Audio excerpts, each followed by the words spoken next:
नमस्कार, आपण पाहतो आहात युग बदल न्यूज मराठी। अकोला जिल्हाधिकारी कार्यालयात स्वातंत्र्य दिन उत्साहात साजरा। विविध घटकांसाठी नव्या योजनांमुळे विकास प्रक्रिया अधिक व्यापक। जिल्हाधिकारी अजित कुमार।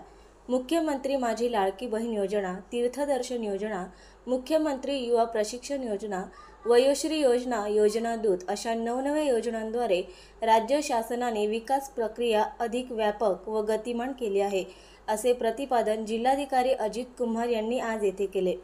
जिल्हाधिकारी कार्यालयाच्या प्रांगणात दिमाखात फडकणारा राष्ट्रध्वज, राष्ट्रगीत व महाराष्ट्र गीताचे आसमंतात निनादणारे सूर अशा मंगलमय वातावरणात भारतीय स्वातंत्र्याचा 77वा वर्धापन दिन आज साजरा करण्यात आला। यावेळी राष्ट्रध्वजारोहणानंतर ते बोलत होते।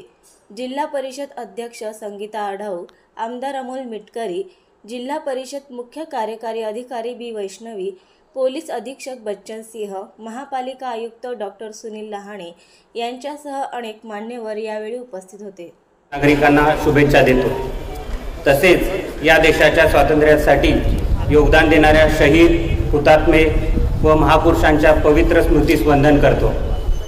स्वातंत्र्य चळवळीच्या तेजस्वी इतिहासाचे स्मरण करण्यासाठी व प्रत्येक भारतीयाच्या मनातील देशभक्तीची ज्योत अधिक उज्ज्वल करण्यासाठी माननीय पंतप्रधानांच्या आवाहनानुसार हर घर तिरंगा ही मोहीम राबवण्यात येत आहे।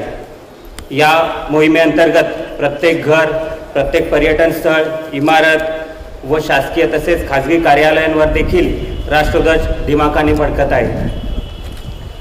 अकोला जिल्ह्यातील महान येथील काटेपूर्णा प्रकल्प, दगडपारवा प्रकल्प अशा मोठ्या जलाशयांसोबत बरोबरच सर्व महत्त्वाची ऐतिहासिक स्थळे, स्मारके व इतर कार्यालये रोषणाईद्वारे तिरंग्याच्या तिन्ही रंगांनी उजळून निघाली आहेत। नवीन अपडेट मिळविण्यासाठी चॅनलला लाईक आणि सबस्क्राईब नक्कीच करा।